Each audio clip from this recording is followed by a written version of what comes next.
Donc voilà le circuit que j'ai réalisé pour faire le détecteur de porte version 2 ou le détecteur de fermeture de porte de nuit. Donc le circuit a deux circuits intégrés, un amplificateur opérationnel et une porte inverseuse. Alors l'amplificateur opérationnel c'est un LM358. La porte inverseuse, c'est une CD 4069 UBCN qui comporte dans la puce 6 portes inverseuses et le LM358, deux amplificateurs opérationnels. Donc, à la V1+, j'ai mis un pont diviseur de tension avec une résistance de 10 kΩ et une photorésistance. Et au V1-, j'ai mis un pont diviseur avec une résistance de 10 kΩ et un potentiomètre de 50 kΩ. Le potentiomètre permettra de régler à quel degré de luminosité le circuit pourra s'enclencher quand la porte sera ouverte. La photorésistance, le potentiomètre. L'interrupteur juste ici représente le long câble qui parcourt le bas de ma porte.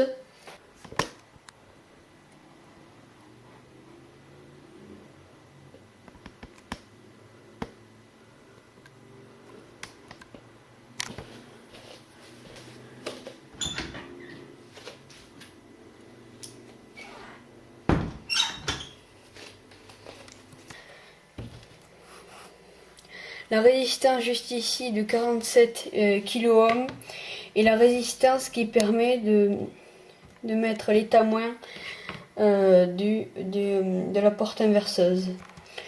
Quand la porte est ouverte, la porte inverseuse, le nombre 0 s'affiche à sa première porte, donc le négatif. Donc elle envoie du positif, de la tension. Dans mon cas, c'est une tension d'à peu près 9 volts, puisque la pile est vieille, donc 8 volts 40, qui va passer à travers cette résistance, qui va limiter la tension de 3 volts et de 3 mA aux bornes du transistor, à peu près.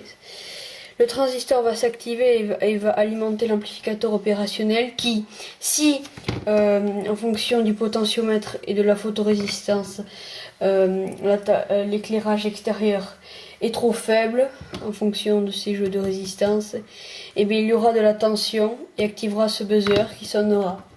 Si la porte est fermée, donc l'interrupteur sur mon schéma, il y aura un signal de 1, donc le plus, sur la porte inverseuse et sortira un signal négatif, donc il n'y aura pas de tension, donc le transistor ne s'activera pas et donc il n'y aura pas de tension pour activer le buzzer ni pour activer l'amplificateur opérationnel.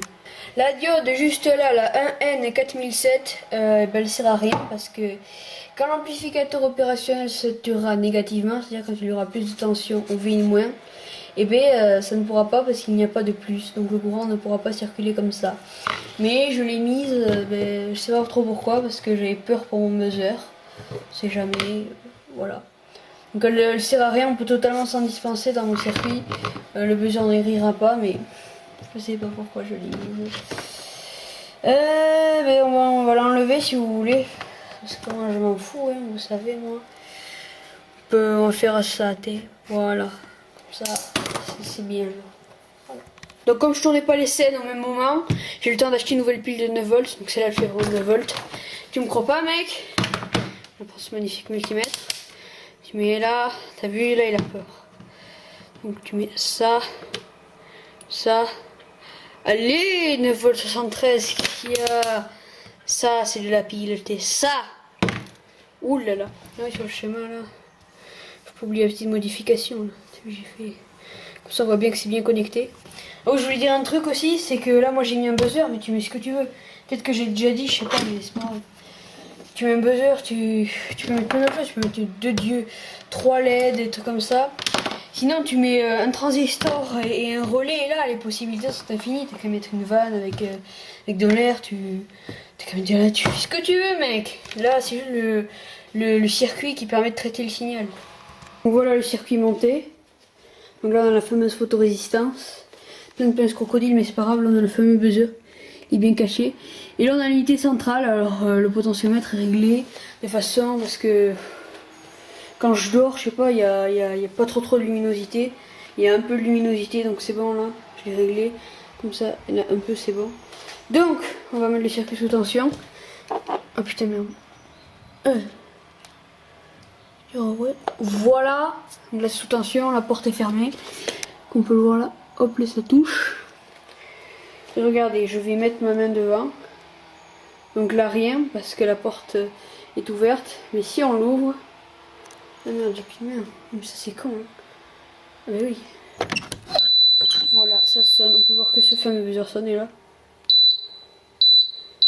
Là ça sonne, on referme cette magnifique porte. Putain. Voilà. Quand on remet la main, là ça sonne plus. Donc voilà, c'est pour ça. C'est pas mal, comme ça la nuit quand tu dors, si jamais tu mets ça sur ta porte principale, ben il y a un cambrioleur qui vient, tu l'entends. Du coup lui il a peur, il se dit qu'est-ce que je fais. S'il rentre, ben t'as le temps de t'armer, de le... Ou sinon s'il a peur, ben il s'en va. Du coup c'est génial. Je viens de taper de la police, c'est mieux. Voilà, voilà. Oui, une erreur à pas faire, il faut que ça soit à l'intérieur de la pièce que tu veux protéger. Ou autre chose, par exemple, regarde. Parce que si t'es là, le mec, s'il connaît en électronique, gros, il va te débrancher dans le circuit. Du coup, il va rentrer et là, il va te... Voilà, il va tout te piquer. On peut bien sûr mettre ça sur autre chose que des portes. Je sais pas, un tiroir, une fenêtre. Donc là, je me suis bien mis dans le noir. Donc le système est là. La caméra ne voit rien. Et on va voir que dès qu'on va ouvrir, regardez, ça se met à sonner. Dès qu'on referme, voilà, voilà. Je vous remonte ce magnifique schéma une dernière fois. C'est un des circuits les plus compliqués de ma chaîne.